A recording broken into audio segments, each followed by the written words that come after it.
Welcome back to the channel, Book Dragons. I'm so glad you're here with me today. I'm really excited to bring to you a new book review. I know it's been a while since I've released a book review, and that's because I hadn't finished any books recently, but I did finally finish a new book, and I wanted to talk with you about it. It is my first foray into the works of Guy Gavriel Kay, and Guy Gavriel Kay is an author that everyone talks about. Everyone says he's a must-read. And after reading this book, I have to agree. So I'd love to share my thoughts with you on it. And the book that I'm talking about is Tigana. This is a standalone fantasy that Guy Gavriel Kay wrote. And I mean, he writes fantasy in general, but from what I understand, most of his books tend to be more historical than actual fantasy. So they may take place in alternate versions of places we commonly know, but they wouldn't be what you consider traditional fantasy. So I think from what I've heard, Tigana is the most fantastical of all of his books. With the exception of the Fiona Var Tapestry, I think. I do plan to read more of his books, though. I'm looking forward to reading more from him. So let's go ahead and get right to the review. And I'm going to put my eyes on, like I normally do, because I do have some notes. This is one of those books that I really had to pay attention to and, keep some notes and thoughts on the book. And at the end of the video, I'm going to share some quotes from the book that I really enjoyed. And if you feel like that's going to be spoilery, you can skip that section and move on to the final part of the video. But let's get right to it. And let's start out talking about what Tigana is. We're going to talk about the basics. So the province of Tigana has been erased from memory by a powerful spell in a world where two powerful sorcerers dominate the landscape. And a band of people who used to live in Tigana and are now scattered across the landscape of this world are fighting to overthrow the tyrants and restore the memory of their homeland. And so it's a really basic plot, very basic premise. If you're looking for a wide and expansive plot, you're not going to find it here. It's very basic. And I don't think that's a bad thing. I think that works for what Guy Gavriel Kay was trying to accomplish with this book. And so I was okay with it being a very basic plot. As with any story, you need good characters, and there are characters aplenty in this story. One of the characters is the former prince of Tigana, who has been living in exile and is now trying to bring together a group of people that can help him overthrow the tyrants. And at the outset, he's become a part of a troupe of performers who go around to different places and events and perform musical acts. By way of doing so, he's met other Tiganans that he can have join his cause. And I'm not going to give you the names of those people because I really want you to be surprised when you read the book who they are, but just know that the characters in the musical troupe are probably my favorite characters in the book. Really, it's just wonderful to watch how they're portrayed and how their stories unfold. And then there's a woman named Dianora, which, by the way, I think is a beautiful name. I love that name. I thought that was a really cool name. Anyway, she is one of several concubines to one of the sorcerers, and so she plays a fairly significant role in this story. You've also got wizards like Sandre de Astabar and Erlaine who play a part in this story. And of course there's the two sorcerers as well, Brandon of Ygrath and Alberico of Barbadior. And each of these characters gets focal points during the book. Some of the characters are better fleshed out than others, but overall I really enjoyed the cast of characters. Now the magic in this story is mostly a soft magic system.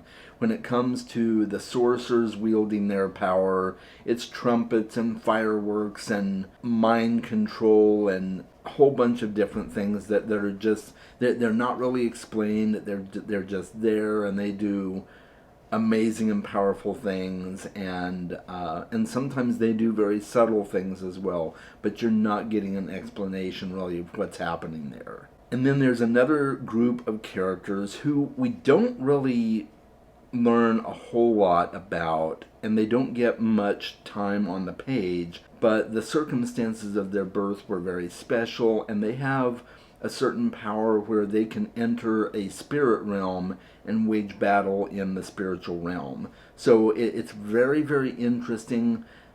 There's not a whole lot of explanation to it, though, so just keep that in mind. It's also more of a soft magic system, but it's interesting, and I honestly would have liked to have seen that play out more, if I'm being honest. And then, of course, there's the wizards like Sandre de Astabar, who have a certain amount of power, and in order to take full advantage of their power, they have to cut off the first two fingers of one of their hands. It's not really clearly explained, the difference between the wizards and sorcerers, but it is clear that the sorcerers are much more powerful than the wizards in this story. And then we do have some magical creatures in this book. Well, just one, really.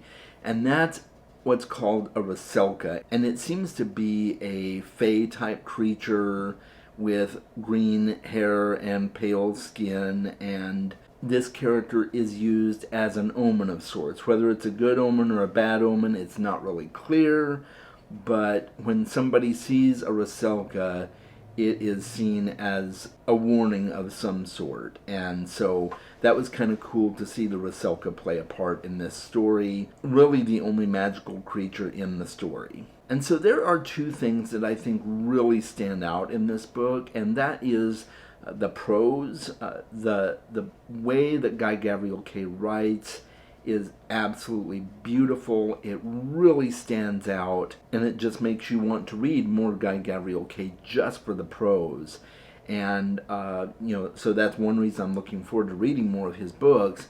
But yeah, it's very beautifully written, but it's digestible. It's not like you're looking up every other word. It's just the way it's written just flows so beautifully, and you'll see that with some of the quotes I talk about later at the end of the video. And then also the themes that are explored, I think, is probably the biggest thing that stands out.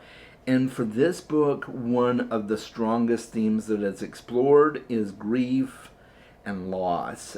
These are people who have been evicted from their homeland and scattered across the world, and they've just been living in exile and trying to live life and survive. And so there's a lot of grief that they're having to process there, and thinking back on their lives. And once they get some of their memories restored to them, they start thinking about their families and things that happened to them during their time in Tigana. And it's heart-wrenching to read about at times.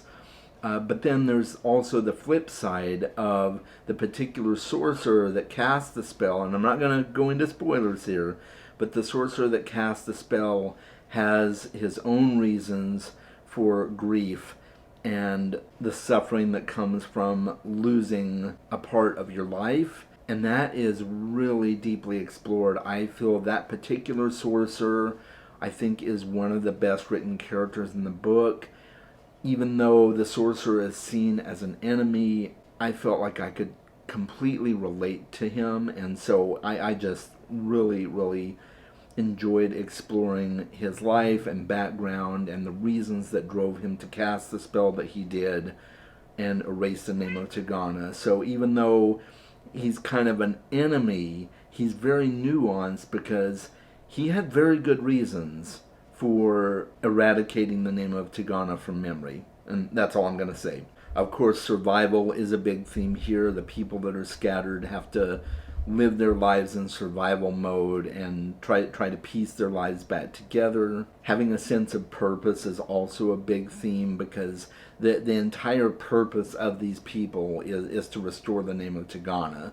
So everything that they do in life, everything that they experience is with the goal of getting back to their home and having it return to its former glory. Revenge also plays a huge part in this story, as you could probably guess, and the thirst for vengeance made a lot of sense. Even though it was a very basic plot, I felt like everyone had good reasons for the vengeance that they were seeking. And that thirst for vengeance became even stronger at one point in the story, I feel, when one of the major characters loses the last of their family members. But there's also a lot of mixed emotions that play out in the story as well, because you've got characters that are really torn between the goal that they are striving towards, and yet the bonds that they have built with the perpetrators make it hard for them to know what the right path is to take. And sometimes choices have to be made that they would not have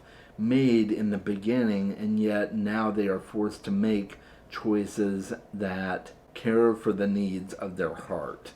And so there's a lot of push and pull there, and it's just really heartbreaking to see at times, because on one hand you want them to be able to restore their homeland, and yet the love that they've begun to feel for people that are involved with the perpetration of that powerful spell, it makes you struggle with them, I felt. So let's talk about what I liked, okay? I really liked the prose. I already talked about the prose. It's absolutely magnificent.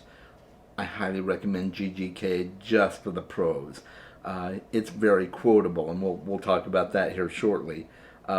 There's some really engaging characters, so a lot of the characters really spoke to me, and I was really on board with their journey and everything they've experienced. And then the ending was just an absolute avalanche, guys. It's one of those that, you know, I hear people talk about the Sanderlanche with Brandon Sanderson. This was kind of one of those. I mean, like, once you got to the climax of the story, it just plowed forward and created this massively epic ending that I was just in awe of. So, it was such a great ending. And, you know, there were times in the story where I was like, oh, I don't know, you know, it's good, but I'm not feeling like it's great. But the ending just wowed me. It was awesome. So let's talk about what I didn't like now. There were some interesting but unresolved plot lines, and they were some plot lines that I really would have liked to find out more about. I was kind of disappointed with that. And then there are certain characters who you would think are main characters, but they only appear sporadically in the book. One of the sorcerers in particular had hardly any page time, and so I ended up feeling like his character in particular was kind of one-dimensional, and there were a few other characters in the book that I also felt like were one-dimensional. And then there was also one point in the book where insta-love happened. I mean, it was just kind of out of the blue. All of a sudden, one character confesses their love for the other, and they've been traveling together for a while, so I guess it kind of makes sense, but it felt really abrupt, and that kind of threw me off as well. So as you can see, there's a lot of pros and cons with this book, and kind of a mixed bag, but I think on the whole it really works. As far as my tier rank goes, I was initially leaning toward a shiny tier.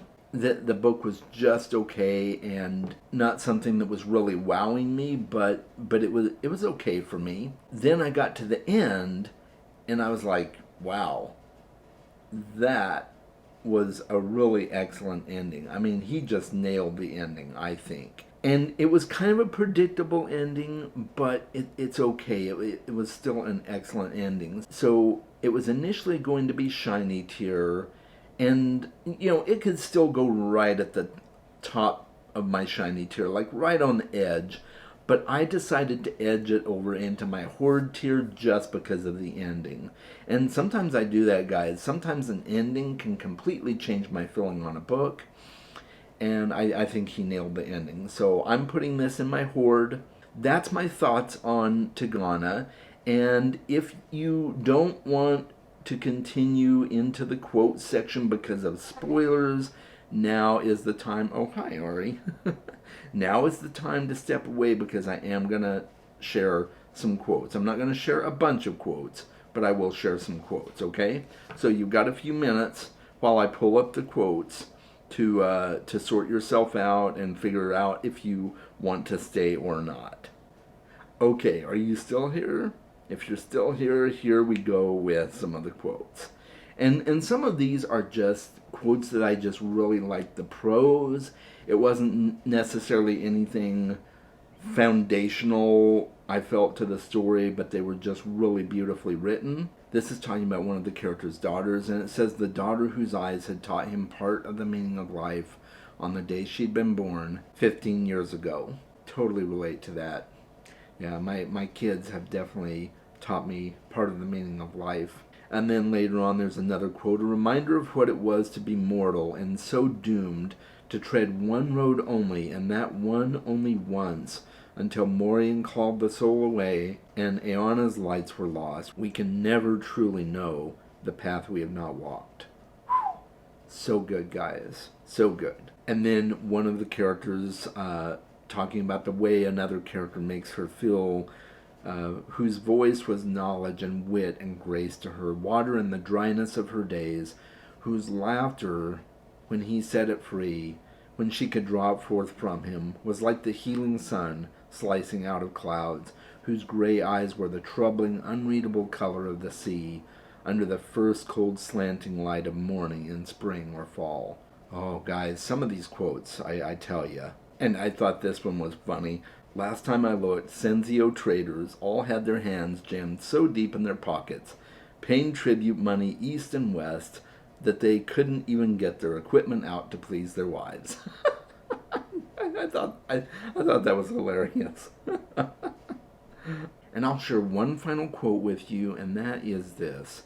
There are no wrong turnings, only paths we had not known we were meant to walk. Oh, so good. And there's so many more, guys. If you follow me on Goodreads, you can see all the quotes that I posted from Tigana. So, you know, you can find my Goodreads on my link tree, along with all my other links. So if you want to check out some of the other quotes that I shared, yeah, kind of teared up with a couple of those. So just, you know, some really powerful quotes, and I hope you really enjoyed this quote section. And now we're coming to the end of this video. I've shared all the thoughts that I can share, and I hope you enjoyed this. Let me know in the comments below what you thought of this review, and if this is a book that you think you might read, or maybe you've already read it and you'd like to share your thoughts with me in the comments.